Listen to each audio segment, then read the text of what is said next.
दोस्तों, वीडियो शुरू करने से पहले आपसे विनती है कि आप हमारे चैनल को सब्सक्राइब जरूर करें। दोस्तों, हम सनातन धर्म से जुड़ी नई जानकारी आप तक पहुंचाने की कोशिश करते हैं। आपका एक सब्सक्राइब और लाइक हमारा हौसला बढ़ाता है। दोस्तों, यह आपके लिए फ्री है, पर हमें इससे बहुत खुशी मिलती है। अपनी आने वाली पीढ़ी को सनातन धर्म से अवगत कराकर हिंदू होने का फर्ज निभाए। चलिए वीडियो शुरू करते हैं।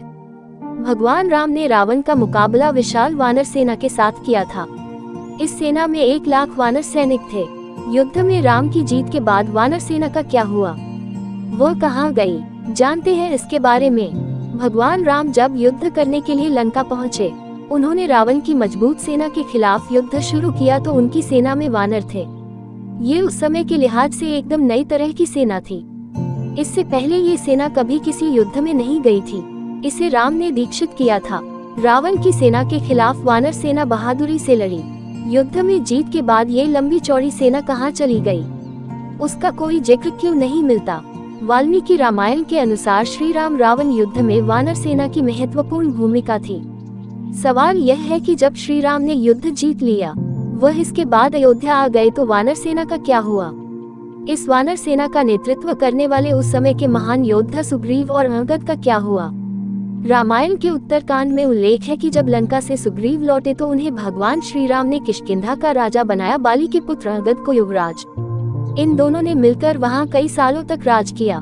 श्री राम रावण युद्ध में योगदान देने वाली वानर सेना सुग्रीव के साथ ही वर्षों तक रही, लेकिन इसके बाद उसने शायद की कोई बड़ी लड़ाई लड़ी। हालांकि इस वानर सेना में अहम पदों पर रहे सभी लोग किष्किंधा में अहम जिम्मेदारियों में जरूर रहे।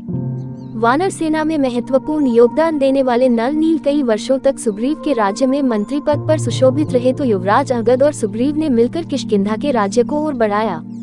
गौरतलब है कि किष्किंधा आज भी है। किष्किंधा कर्नाटक में तुंगभद्रा नदी के किनारे है। ये बेल्लारी जिले में आता है, जबकि विश्व प्रसिद्ध हम्पी के बिल्कुल बगल में है। इसके आसपास प्राकृतिक खूबसूरती बिखरी हुई है। किष्किंधा के आसपास आज भी ऐसे कई गुफाएं हैं और जगह हैं जहां राम और लक्ष्मण रुके थे। वहीं किष्किंधा में वो गुफाएं भी हैं जहां वानर साम्राज्य था। इन गुफाओं में अंदर रहने की खूब जगह है। किष्किंधा के ही आसपास काफी बड़े इलाके में घना वन फैला हुआ है, जिसे दंडक वन या दंडकारण्य वन कहा जाता है। यहाँ रहने वाली ट्राइब्स को वानर कहा जाता था, जिसका अर्थ होता है वन में रहने वाले लोग। रामायण में किष्किंधा के पास जिस ऋष्यमुख पर्वत की बात कही गई है, वह आज भी उसी नाम से तुंगभद्रा नदी के किनारे स्थित है। यहीं पर हनुमान जी के गुरु मतल ऋषि का आश्रम था। जब ये पक्का हो गया कि सीता को रावण ने कैद करके लंका में रखा हुआ है, तो आनन फानन में श्री राम ने हनुमान और सुग्रीव की मदद से वानर सेना का गठन किया और लंका की ओर चल पड़े। तमिलनाडु की एक लंबी तटरेखा है जो लगभग 1000 किलोमीटर तक विस्तारित है। कोडिकराई समुद्र तट वेलांकनी के दक्षिण में स्थित है, जो पूर्व में बंगाल की खाड़ी और दक्षिण में पाल्क स्ट्रेट से घिरा हुआ है। यहाँ श्री राम की सेना ने पड़ाव डाला। श्री राम ने अपनी सेना को कोडिकराई में इकट्ठा करके सलाह मंत्रणा की। इसी सेना की मदद से लंका तक के लिए पुल बना। इसी वानर सेना ने फिर रामेश्वर की ओर कूच किया, क्योंकि पिछली जगह से समुद्र पार होना मुश्किल था। श्री राम ने रामेश्वरम के आगे समुद्र में वह स्थान ढूंढ निकाला जहां से आसानी से श्रीलंका पहुंचा जा सकता हो। इसके बाद विश्वकर्मा के पुत्र नल और नील की मदद से वानरों ने पुल बनाना शुरू कर दिया। वानर सेना में वानरों के अलग अलग झुंड थे। हर झुंड का एक सेनापति था, जिसे यूथपति कहा जाता था। यूथ अर्थात झुंड। लंका पर चढ़ाई के लिए सुग्रीव ने ही वानर तथा रिक्ष सेना का प्रबंध किया। बताया जाता है कि ये वानर सेना जुटाई गई थी।